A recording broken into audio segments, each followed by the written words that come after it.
ഭരണം കിട്ടിയാൽ UDF-ന് ഭരണം കിട്ടിയാൽ ലീഗിന് മുഖ്യമന്ത്രി പദം, അതിൽ ആഭ്യന്തര വകുപ്പ് ഭരിക്കാതെ ജമാഅത്തെ ഇസ്ലാമി ആയിരിക്കും. അത്തരം സ്വരം നമ്മൾ കേട്ടാണ്. സ്വരത്തിന് പിന്നിൽ മറ്റു ചിലത് കൂടി ഉണ്ട് എന്ന് കേരളം ചർച്ച ചെയ്തുമാണ് ഈ തിരഞ്ഞെടുപ്പ് പ്രഖ്യാപനത്തിന് മുൻപൊക്കെ. പക്ഷേ ഇപ്പോഴത്തെ കൃത്യമായി പറയുന്നുണ്ട്, ഭരണം കിട്ടിയാൽ ഉപമുഖ്യമന്ത്രി പദം ചോദിക്കില്ല എന്നാണ് മുസ്ലിം ലീഗിന്റെ നിലപാടെന്ന് ലീഗ് നേതൃത്വം.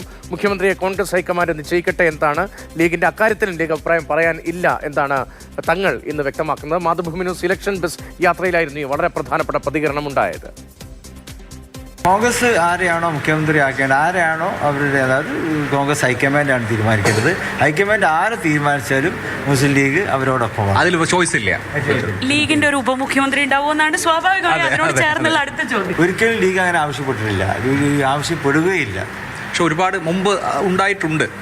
മുമ്പ് ലീഗിന് മുഖ്യമന്ത്രി സ്ഥാനം ഉണ്ടായിട്ടുണ്ട്, ഉപമുഖ്യമന്ത്രി സാഹചര്യങ്ങൾക്കനുസരിച്ചാണ്. അങ്ങനെ എന്തായാലും ഉപമുഖ്യമന്ത്രി സ്ഥാനം ആവശ്യപ്പെടില്ല. ഇല്ലില്ല, ആവശ്യപ്പെട്ടിട്ടൊന്നും ഞങ്ങളൊന്നും നേടില്ല.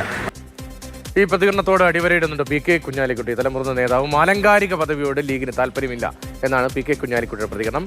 ഉപമുഖ്യമന്ത്രി സ്ഥാനം സംബന്ധിച്ച വിഷയത്തിൽ ലീഗിന്റേത് കൂട്ടായ തീരുമാനമാണ്. ആ തീരുമാനമാണ് ലീഗ് അധ്യക്ഷൻ പറഞ്ഞത് എന്നും PK കുഞ്ഞാലിക്കുട്ടി വ്യക്തമാക്കുന്നു. അല്ല, അങ്ങനെ തന്നെയാണ്. തങ്ങൾ പറയുന്നതാണല്ലോ ഞങ്ങളുടെ കൂട്ടായ തീരുമാനമായി പുറത്തു വരുന്നത്. ഞങ്ങൾ വേണ്ടത്ര ചർച്ച ചെയ്തിട്ട് പാർട്ടിക്കകത്തൊക്കെ ആലോചിച്ച് തന്നെയാണ് തങ്ങളത് പറയുന്നത്. ഈ ഓർണമെൻ്റൽ പോസ്റ്റിനോടൊന്നും ഞങ്ങൾക്കൊരു താല്പര്യമില്ല. അത് മാത്രമല്ല, ഡിമാൻഡ് ചെയ്ത് വാങ്ങുന്ന പതിവൊന്നും ഞങ്ങൾക്കില്ല. അപ്പോൾ ഞങ്ങൾ സീറ്റ് കൂടുതൽ ചോദിക്കും എത്ര പ്രാവശ്യം വാർത്ത വന്നു. ഞങ്ങൾ പണ്ട് മത്സരിക്കുന്ന എണ്ണം സീറ്റ് തന്നെ മത്സരിക്കുന്നുള്ളൂ, ഒരെണ്ണം അധികമില്ല. എല്ലാം പഴയതുപോലെ ആയിരിക്കുമോ? എല്ലാം ഞങ്ങളെ നല്ല കാലത്തെ പോലെ ഇരിക്കും.